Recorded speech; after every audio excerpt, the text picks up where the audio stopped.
You are listening to a Difference for One podcast, episode number 32. I'm Michelle. I'm Nicole. I'm Charisse. And I'm Cami. We are the English sisters. We come together to share life-changing methods of improvement through a variety of topics. We hope that above all, these discussions will help you feel that Jesus Christ is making a difference for you, the one. And we also hope that our podcast will inspire you to find simple ways that you can make a difference for one. Hi, everyone. Welcome back to another episode. This is Michelle, and I have Nicole and Cami with me. Today, we want to talk about minimalism. And I wanted to talk about this subject because this has been something that has been in the forefront of my mind lately. I stumbled upon a YouTube video by the Minimal Mom and really loved her. I just thought she was cute and quirky and kind of fun and just presented it in a way that really interested me. And so I watched several of her videos and just felt like it was time to condense things down and to live more simply. And so I asked Nicole and Cami to have a discussion with me today because they have dabbled in minimalism and they hope to do more as well. So let's just get into a discussion. We'll be back after this quick break with a message from our sponsors. The first thing that I decided that I wanted to do when it came to minimizing was to look at our toys. The toys in our house are overwhelming sometimes. I babysit, as many of you know, and I also have 5 kids. We have one of those cube shelving from IKEA, and we also have more stuffed animals than I know what to do with. With babysitting and with my own kids, it just seems like there are toys everywhere, and I can't get on to other things that I need to do in my day because I'm cleaning up after every meal in the kitchen and cleaning up toys and messes throughout the house that the kids are making. And so I decided that I wanted to have less available for them to mess up. A great way to do that is to get rid of the stuff that we're not using, or if there are lots of small pieces and lots of things that extra things that I have to clean up that take time, I want to minimize that. I decided, for instance, looking at our bin full of cars, that I would take out all the little Matchbox cars and just have the bigger cars. And it seems like the kids are playing with those a lot more than they did when there were a ton of cars. It was almost overwhelming for them. So since I have minimized the toys down, the kids are taking those toys and playing with the same toys over and over again in a more concentrated way. Instead of pulling all the toys out and just running around the house and seeing what else they can pull out and what else they can get into, they're actually taking the toys and playing with them. And the other day I had to run upstairs for a few minutes, and when I came back down, the kids had thrown a bunch of things around, but because I had gotten rid of all the little things, it was a lot less work to clean up the mess. And so I have seen a big change over the last couple of weeks since I started to pare down the toys, that it motivated me to start working on other parts of the house. I just started learning about minimalism. I learned about the Marie Kondo method before, but I started learning a little bit more recently. And toys is one of the things that I'm really nervous about too, because I'm out of town right now. And so I've just been planning what I'm going to do while I'm gone. And then when I get home, I'm going to tackle it all. Good luck to me. And so I'm just wondering, how did you decide what you should get rid of? You said you decided to get rid of the small stuff? Yeah, small things and the things that weren't being played with very much. I know that there are certain toys that my kids are really attached to and that they play with a lot, and other toys that they've probably forgotten about. And then you have like the McDonald's toys and the cheap dollar store toys that just end up at the bottom toys. that end up at the bottom of the toy box, and nobody plays with them, and you almost forget that they're there. And so I just combed through all of that, and I got an idea from one of the minimalists that I have been reading about and listening to, to do what she calls a quarantine box. And so when I went through things in my kids' room that I wasn't sure if they would care much about or miss, I boxed it away in a quarantine box. And then that's in my basement right now. And if they don't ask for those things or miss them in a few months, then we'll probably just get rid of it. And That's a so, good idea. yeah. And so then they're focusing on the things that they really love. The other thing that I did is I'm actually really surprised if I tell my kids that we need to get rid of some things. And this is like if you give them a bin and you say, you can fill this bin up, and when it's full, you're done, then they'll go through and make sure that they love everything and that what they really want fits first. Alexander, I gave him a bin for his stuffed animals and he kept every single one. Luckily, they all fit in the bin. Whereas Andrea pared hers down to half of what was in there. And she was like, and it was really fast and easy for her. And she did her clothes like this too. I like this one, don't like this one, like this one, don't like this one. And it was just like boom, boom, boom, boom. And I was like, That's so funny. man, I wish I could be like that, Yeah. like paring down my own clothes. It is stressful for me. But she just like went through it so fast. And so our kids can actually really surprise us what they're willing to do to minimize. And we also changed around the kids' bedrooms this week, which probably really helps because I was able to box things up and clear off desktops and dresser tops and things like that. And they are really liking that there's like one little plant on their dresser or an alarm clock and a jewelry box, and that's it. And they didn't notice all of the things that I took off. They're not asking where they are. They just are coming into their rooms and seeing how clean and organized it is and that there's less stuff. And they feel happier and they just want to spend more time in their rooms and keep it clean. They have been keeping their rooms clean all week since we made the change. And maybe it's just because it's new and that might wear off. But I like to hope that it's partially because there's less clutter. And so they feel the relaxation that comes from not seeing all of the clutter everywhere. Yeah, that's awesome.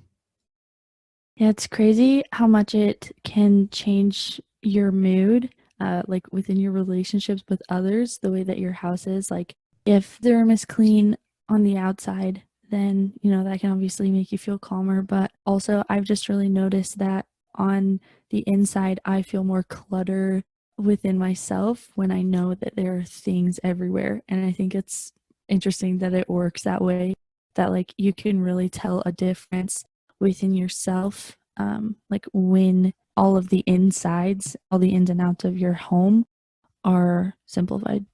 Isn't that super interesting how your inner self and your immediate world around you, which is your home, connects so much with each other?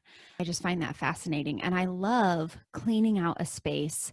Like after I went through our toys, I started with the living room and just looked around like, how can I simplify this? What things can I take, like make our decorations more simplified and take things out of the corners and clear out from under the couches and stuff. I did that, I guess, 2 Saturdays ago, and I've kept up with it since then. And I can tell that the family wants to be in that room more. They go in there and they're like, ah, and same thing in the kitchen. I cleared all the stuff off of the refrigerator. I had just so much stuff on my refrigerator. I pulled it all off. I pulled everything off the countertops except for my knife block and my fruit basket, and everything else is cleared off. I just love walking into the kitchen and seeing all the countertops cleared off and the chairs tucked in. I mean, that's not even something that you had to get rid of. Just tuck your chairs in. And it makes such a difference, especially when you start your day off that way. When you come into a clean kitchen, you want to be in there a lot more than if it's cluttered and chaotic. It makes your life just kind of like, for me, I just kind of clench up. I'm like, oh, it's so messy. I can't think straight. I can't do what I need to do in these rooms and enjoy it. Yeah, when I visited you like a week ago or 2 weeks ago, I even asked you about it. Remember? I noticed it. That makes me so happy that you noticed. Michelle, I feel like you already kind of were minimalistic. So what recently made you want to do it even more? I think that it's just come in phases of my life.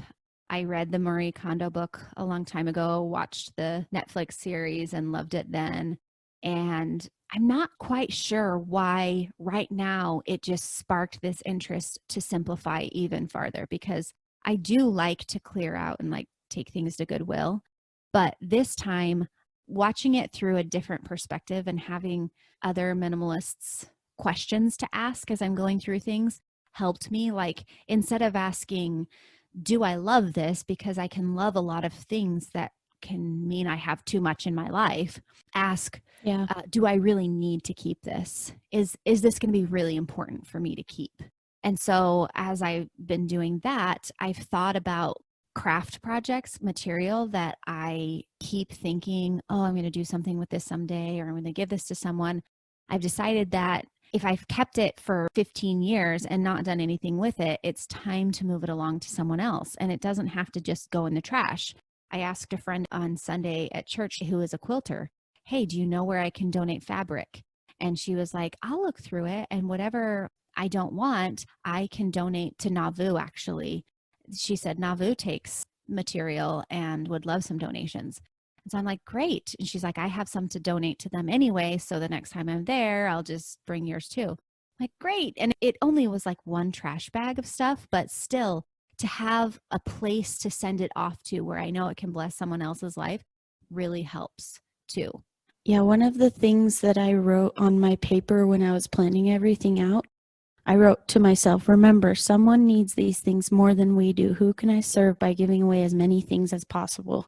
Because for me, it makes it easier to think, okay, I'm serving someone by donating these things. And then it makes it more doable.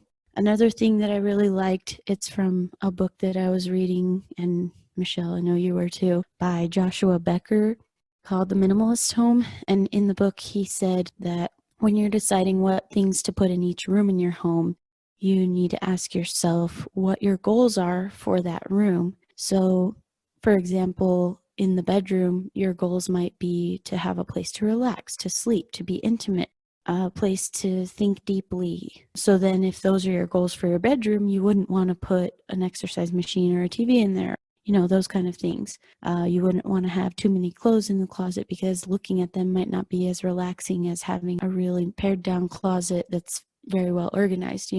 So I liked that he said to first think about your goals for each room, and then you're going to know what kind of things to leave in there and what things to take out. And I even sat down and wrote down each room in my house and what my goals are for each of my rooms. And it really did help me as I mentally went through each room in my mind and was thinking about what things I have in those rooms that don't contribute to the goals that I set for each room. And that was really helpful for me. Yeah, I really like that. I like the idea of just knowing what the purpose of that room is and then only keeping the things in there that will serve that purpose. My closet in my room is actually a place that I still have some work to do in that area. But I have a goal. I think Joshua Becker mentioned it in one of his books that someone was saying they made a goal not to buy clothes for themselves for a whole year. And so I decided that even though I'm a thrift shopper and I don't spend very much on clothes, it's not about the money as much as it is just being content with what I have. And then if there's something that needs to fill in to make my wardrobe complete, it can wait because I've lived without it this long. And so my goal is to not buy any clothes for myself until October of next year, and to really limit the amount of clothes that I buy for my kids, because as I'm getting rid of so many clothes, they have so many clothes. We are lucky and blessed enough to have people in our lives that'll give us trash bags full of clothes as they are getting rid of them. And then grandmas will get them gifts of clothes, and then we'll go school shopping. And so we have plenty of clothes in our lives right now. That's my goal, is to see if our family can make it a whole year without having to buy anything. And if my husband buys anything, it's because he really needs it, because he already lives a minimalist wardrobe. He does not have to change anything. He's like, I know that you like variety in your wardrobe, but I like to wear like the same 6 shirts, and I like to wear the same 2 things to church. And I like to wear, Yeah. like His is a very minimalist anyway. He has one pair of nice tennis shoes and one pair of tennis shoes that he doesn't care if they get messed up. And then as those wear down, he gets rid of them and buys his one nice pair, and he just shifts it, you know? He's actually a good example of a minimalist wardrobe. I wish I could be more like that. I thought it was interesting in one of the books where he was talking about people who wear the same thing every day. Mark Zuckerberg wears either a white or gray t-shirt every day, and I think jeans. But yeah, there are really successful people who have chosen to just wear the same thing every day so that it's one less decision they have to make every day, and it's not crowding their mind, and they spend less time picking their outfit and getting ready for the day. That doesn't work for everybody. Not everybody wants to do that, but I think if it works for you, you should do it, and you don't have to spend money or time or brain power or whatever thinking about keeping up with current trends or whatever. You just have your outfit. And one lady was saying that her outfit has made her an icon kind of thing. Like, people know her because of the clothes that she wears every day. So I just thought that was interesting. Yeah, I think it probably just depends on your purpose. Like, if you figure out for yourself, what are the things that I am trying to be intentional about and where do I want to spend my brain energy, then if what's more important to you is, if you're like a social media influencer and it's more important for you to take time on what you wear, then you can do that. But if it's more important for you to spend your brain space doing other things, then yeah, I think prioritizing your life, putting those things in order, it would probably be helpful. The biggest thing that I feel like I learned when I was studying from Marie Kondo was just making sure that everything has a place. And I think that's like a physical place, but also like a place in your life. Like, where does this fit into my life? But having a physical place is really helpful because I know I feel really stressed about things where it's like, this is all just kind of a bunch of junk and it doesn't have an actual place. It's just like sitting on the counter. But once you make room, then have a place for the things that you want, then you don't have to spend as much time cleaning, but also you know where everything goes. So once you get home, you can put it in that place. Or once you're looking for something, you know exactly where it is every single time, and you don't have to spend that time unnecessarily finding things. Unless you have kids and they move things all the time. Just kidding. All the time. Along with that, I learned from her to put like things together. And this is something that I will say to my kids and my husband and even myself a lot, like things together. Like, if you're keeping your toothpaste in this place, you shouldn't have toothpaste. I mean, yes, I have toothpaste in all of the bathrooms because my family brushes their teeth in all of the bathrooms, but our extra toothpaste should all go in one place, you know? I was talking to our sister-in-law, Michelle, earlier today, and she was saying that one thing that she's learned is even in your garage, you should have like things in the same place. So all your tools in one spot, all your holiday decorations in one spot, and they don't ever mesh together. They should all have a designated spot that is separated from one another so that you know exactly where everything is. And if one category is starting to take up too much space, then you know that you need to pare it down. Yeah, Mark and I went through our garage last Saturday. He was the one that said, "Hey, can we just start on the garage? Because it's kind of crazy in there." And I was like, "I know that there are things that I've thrown in there that you want me to get rid of. And I'm happy to do that. But the compromise is that we're going to go through your stuff in the garage too." And he was kind of dragging his feet a little bit, like, "Oh, I don't want to go through all of the things that are on the shelves." Because I was like, "Are you sure you want to keep all of this?" And he's like, "Yes, I want to keep all of it."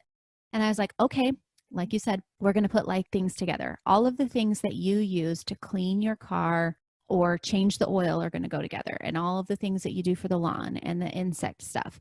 And as we did that, he saw things that he would not use again, and we could throw that out, or 3 open containers that could all condense to one. And so we were able to throw 2 of the empty containers away.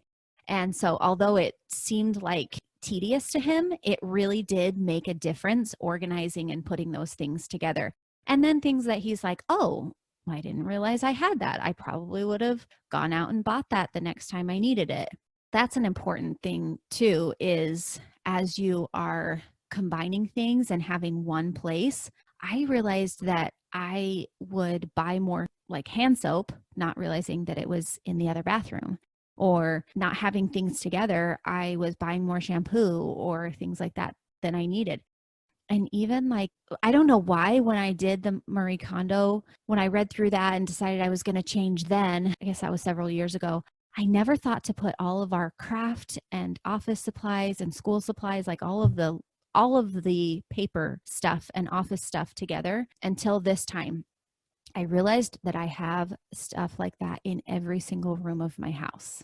I had it in every room. And so I pulled it all out and took it to the basement. And so I have this big pile that in the next couple of days, I'm going to go down there and go through all of it. And I cleared a space for it in the pantry, in the kitchen, so that it can all be in one place. Yeah, Marie Kondo, one of the things that she tells you to do is to gather all the things that you have of that category. So if you're doing clothes, you gather all of your clothes in one place and go through them all at the same time. So that way you know if you have too much of something and you don't forget to get rid of something. So, why do you guys feel like minimizing and living with less stuff is important? I liked something Joshua Becker said. He said that when you have less things, then the things that are most important to you are seen as the most important.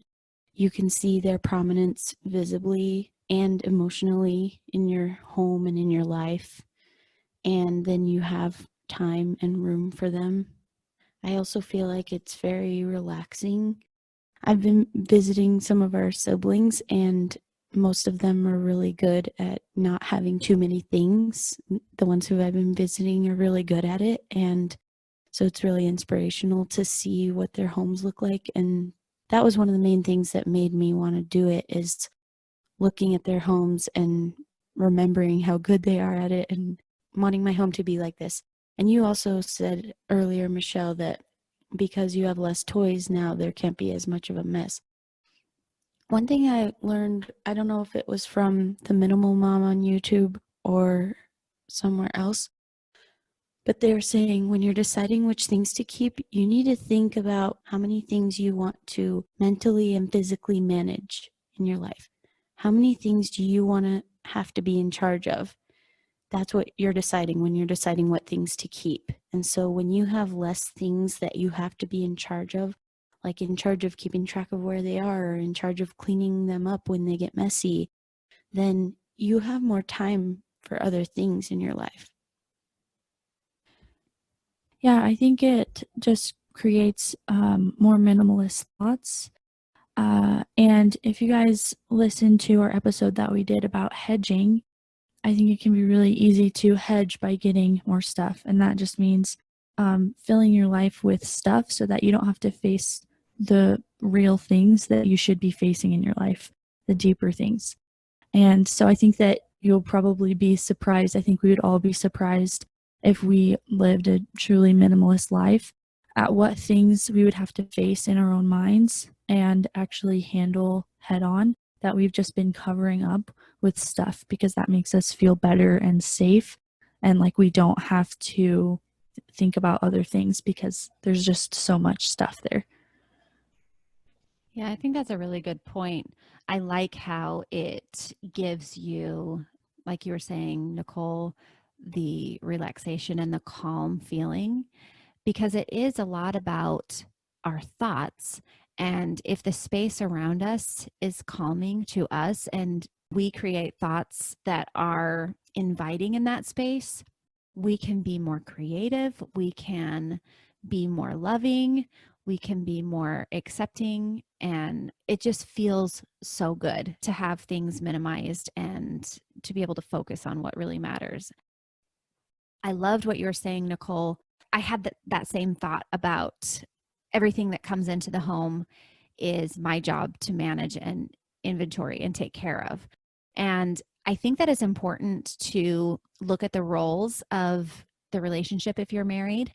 And some things my husband has to manage, like he takes care of the lawn, he takes care of the cars and things like that. So that's why it was important for him to go through the stuff in the garage that is over what he takes care of. But when it comes to the kitchen, I got to decide what to keep mostly. I asked for his input, of course, but it's mostly my domain. And so I was deciding what to keep and what to get rid of as we figure out what parts of our lives we need to work on that together and what parts are separate based on what we take care of in the home.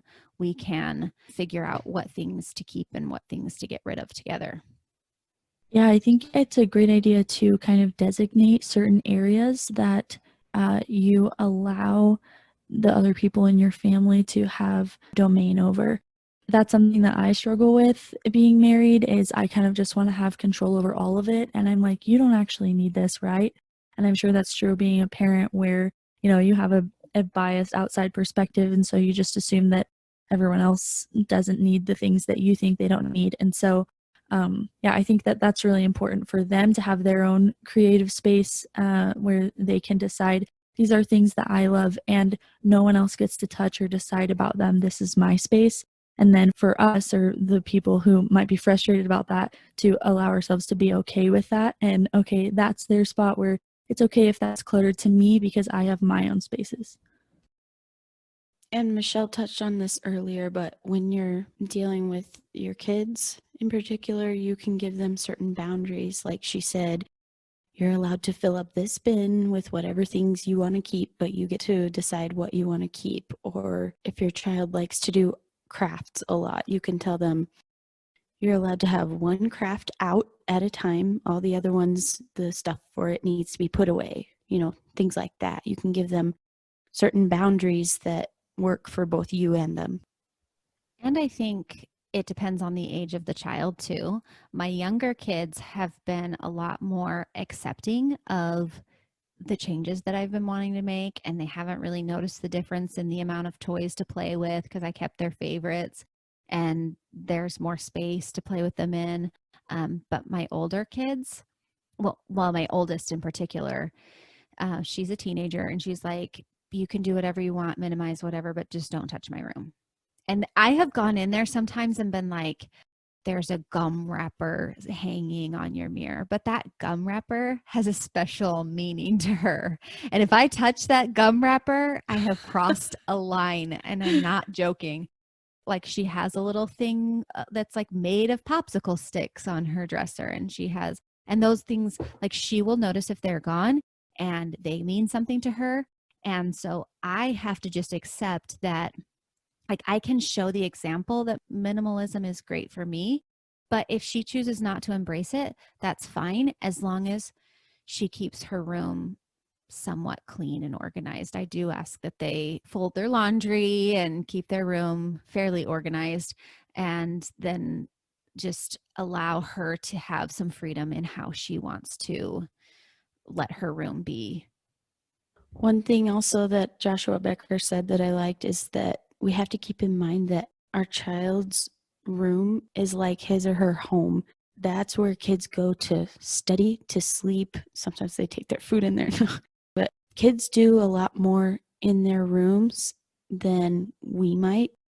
And Cami, you were saying, as we were talking earlier, that it's like their sanctuary. So you have to keep that in mind, that it's a really big deal for them to get rid of anything because that's like their home, and yeah, it's their space in the house. So it's good that you're letting her keep what she wants. And yeah, if you have to, there are some times when you can set boundaries, but other times when you just have to let them keep what's important to them, because it's not going to be the same as what is for us.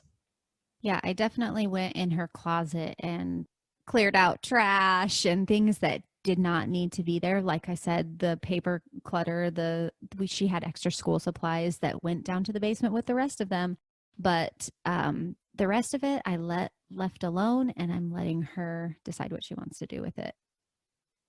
I love what Joshua Becker was saying in one of his books about how relationships are more important than stuff or the minimalization of stuff. Like, he said that he got an email once from a woman that was like, my husband won't get rid of stuff and he just wants to hold on to everything. Should I get a divorce. And he was like, no, don't get a divorce over this. It's not like relationships are more so important. sad. Yeah, it's so sad. He's like, I couldn't write back fast enough to be like, please don't do that. There's something that has been on my mind a lot lately. The thought, I think it was Thomas S. Monson that said, never let a problem to be solved be more important than a person to be loved. And so, yes, it is important in my mind to get rid of things and minimize and try to keep our lives simple, but it should not come at the expense of a relationship, and it should not come in place of building connections and relationships with people. Like, we don't want to be spending all of this time minimizing and not taking time to have relationships with our kids. And he actually mentions that one of his goals in minimalizing was so that he could focus more on his kids and spend time with them rather than having to clean out the garage all the time or do these things. And so that's a goal of mine as well, is I'm hoping that as I do this, I will then be able to spend more family time and build those relationships and show my kids how important relationships are and that you don't have to have the stuff. One of our ideas for Christmas this year is to get them one small thing that they want and then give them like a set of envelopes that they get to open. As a family, we get to open one a month that has a family activity that we'll do together. And we will put those on the calendar and every month go and do an activity together. Even things like, we have lived in St. Louis our whole lives, and my kids have never gone up in the arch. And I think that that's sad. And What? so that's one of, Despicable. I know, right?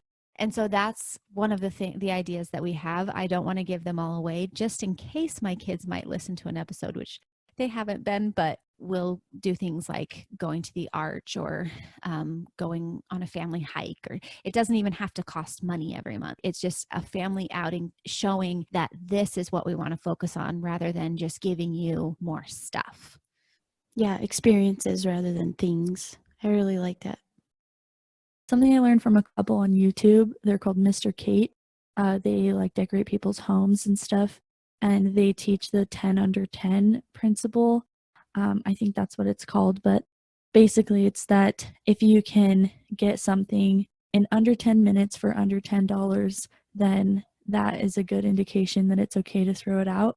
And that goes for things that you're not sure about, like if you don't use them very often, or if you have a lot of the same thing, that type of stuff. So that's just one tip if you're not sure, because I have a lot of like just in case mentalities, like we might need this. And I think it's really good to differentiate Yes. in your mind of what is my like emergency preparedness, and then designate like these are our backpacks for emergencies, things like that.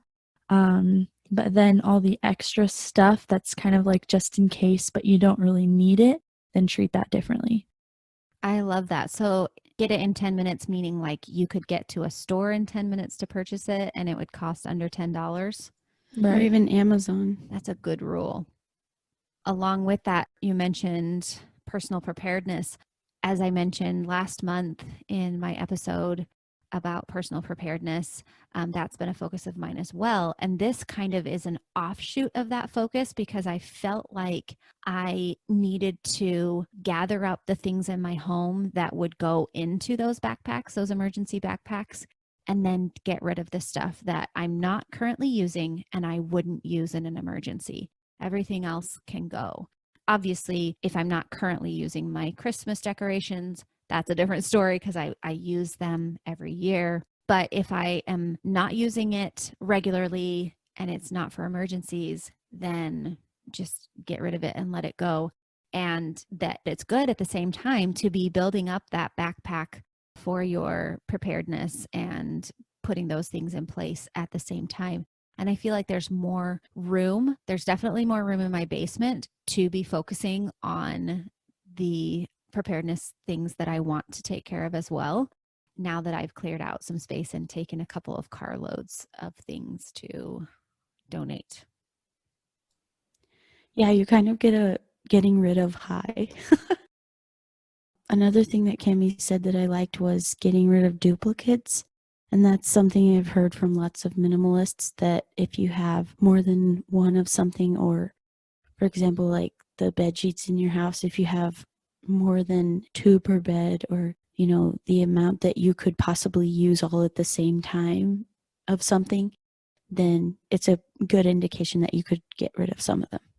I decided that each member of my family were trying it. So I have our excess blankets and towels in the basement to see how it goes. They're quarantining right now. But right now, each member of the family has 2 towels, and I let them pick out their 2 favorite that they really love. And they just all sit nicely in the closet instead of it being stuffed full of so many towels I don't know what to do with. And I think that when we go to donate them, we're going to take them to an animal shelter because they're always looking for things like that for animals. And Julia, in particular, loves animals and going to places like that. And she will love the idea of being able to give something to dogs that they really need. I love that because that makes it meaningful. It makes the giving meaningful for her. Exactly. Yeah, and I like the idea of quarantining stuff. I think that can be helpful for people who have a really hard time getting rid of things because they're worried that they're going to want it or need it later. So you can quarantine it and give yourself a set amount of time. And if you haven't missed it, or you can't remember what's in there, or you don't need it during that set amount of time, then you know that it's time to get rid of it. And I think you can also think about the words in your house as well. That was something that popped out to me when I was reading the Marie Kondo book, that it's not just the stuff, but also the words that you're seeing. So, like if you have sayings on your wall, or if you have lots of announcements on your fridge or coupons everywhere, things like that, where you might not think about those things, but words create clutter as well. I thought that was interesting. Joshua Becker brought that up as well. He said that like sometimes people will put quirky or kind of sarcastic things up in their home. But as we're reading that, remember we were talking about our thoughts create our emotions, which create our efforts. If we are reading things every day, even though it's sarcastic and you know it's not quite true, you can start to internalize them, and it can either be hurtful to you or someone else in the home that it might be hurting. So you want to have super uplifting things that you're seeing in your home every day, things about family or whatever is important to you. For us, we have pictures of Jesus throughout our home. We have pictures of the temple, like where we were married, and pictures of our family. And that's what is important to us. And you can tell that those things are important to us because we display them in our home. And going back to what Michelle was saying about giving away their towels to the animal shelter and how that was meaningful for Julia, I think that it is a great idea to figure out how you can find more meaning in giving as you are working on making a minimalist life for yourself. Yeah, I think that a big part of minimalizing for us is, like I said earlier, having time for other things. And one of those is giving. If we are not focused on all of these things that we need to get for our kids for Christmas or family members, we can take time during the holiday season to find ways to serve others. Maybe be a secret Santa for a family that has been struggling this last year, or go caroling or things like that. Just find different ways. And it doesn't have to just be at Christmas time. It can be throughout the year that we can find opportunities to serve. And as we declutter our homes, we also naturally declutter other aspects of our lives, like our finances can come into order. Our schedules can be simpler. We can take out some of the unnecessary busyness of our lives. And then we have time for the things that really matter, which to me is family time, giving, and serving God. Yeah, a big thing for me is to-do lists. I feel like I create so many new things for me to do all the time that I can never catch up with it. And that is something that I have recently been working on in my own life to minimalize, is what things are the most important for me to get done? Where do I need to prioritize, and what things can I let go of for now or have on a someday maybe list so it's not the most pressing thing? And I've also been trying to do this in other aspects, like on Pinterest. I pared down all of my Pinterest boards, so now I only have dinner recipes, dessert recipes, and home ideas, and everything else I got rid of. And so that has been helpful for me. I'm also currently working on paring down my pictures.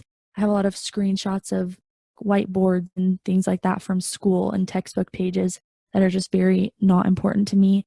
And so I really want to focus more on getting rid of the pictures that don't matter so that it will be enjoyable for me to go into my camera roll and see lots and lots of pictures that I love and that really mean something to me. Yeah, one tip I heard for your to-do list is just to think by the end of the day, what will I need to have gotten done to feel like I won the day? And so if you only write down that, then you're not going to feel terrible at the end of the day when you only get done, 2 things on your list of 52. To me, that also means that you try to put the most important things to you at the beginning of your day, like studying my scriptures and having family scripture time and like time together in the mornings is something that we've been able to do lately and is important to us. So then if the rest of the day gets crazy and we don't get back around to evening prayers together as a family or other things that ideally I would love to have in that day, at least I know that I got the things that are most important to me done first. Yeah, so just to kind of wrap things up, we wanted to tie this in with some Bible verses that relate to minimalism. The first comes from 1 Timothy chapter 6, verses 6 through 8. And it says, "But godliness with contentment is great gain. For we brought nothing into this world, and it is certain we can carry nothing out. And having food and raiment, let us be therewith content." And the other one comes from Matthew chapter 6, verses 19 through 21. And it says, "Lay not up for yourselves treasures upon earth, where moth and dust doth corrupt, and where thieves break through and steal. But lay up for yourselves treasures in heaven, where neither moth nor rust doth corrupt, and where thieves do not break through nor steal. For where your treasure is, there will your heart be also." I love that last part, especially where your treasure is, there will your heart be also. And as I was reading about minimalism, specifically in one of the books by Joshua Becker, I was thinking about how it can apply to the gospel. Because he was saying that as far as decorations in your home go, if you have too many things cluttering any given area, then someone walking into your home or even your own family member or yourself, no one's going to feel like they know what's most important to you. And I feel like the gospel can be the same way, that if our lives are so full of to-do lists and errands and whatever it is, if our lives are not simplified, then we don't have time to give to the most important things, to the things that we value the most. And we're just going to kind of feel like we're a chicken running around with its head cut off. Like you're just kind of running around being busy all the time, but not really doing things that are meaningful to you. And so that's a part of minimalism too, is to ask yourself, what things are most important to me that I want to fill my life with? And what things can I get rid of? I love how Michelle D. Craig in this past general conference in October said, this isn't a direct quote, I'm just going off of my memory, but she said something like that she'll ask the Lord, what am I not doing that I need to start doing, or what am I doing that I need to stop doing? So that was really powerful to me, to ask God and receive personal revelation about what things we need to take out of our lives, whether that be physically, emotionally, spiritually, mentally, and what things do I need to add to my life. So figuring out the answers to those questions requires a lot of self-reflection and possibly meditation, definitely prayer, and God will definitely help you realize what needs to change in order for you to be in a good and simplified place in your life, so that everything that you care about most is what's most prominent in your life. I also love that the first scripture talked about contentment and just being satisfied with what you have in your life, because only the most important things, which is family and the things that you learn in this world, will go with you into the next. I was talking to a friend recently about a big, beautiful home of someone else. And, she was like, oh, why can't I have this and that? And I kind of reminded her, comparison is the thief of joy. And the friend standing next to me was like, I was just going to say that, that it's so important not to compare our lives with anybody else's, but to just decide what is important to me and to focus on that. How do I want to live? What priorities do I have? And I thought about this the last couple of days. I've thought, I have always been a minimalist at heart. I'm just progressing into different phases of it as I go. I've never been one to have a ton of decorations. I've never been one to want to spend a lot of money or to, retail therapy. That's not me.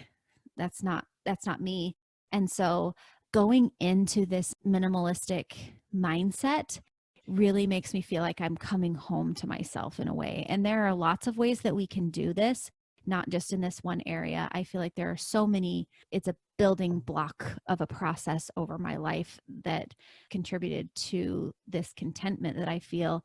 But I love how God works that way in our lives. He puts one thing for us to focus on. Sorry if you can hear my bird in the background.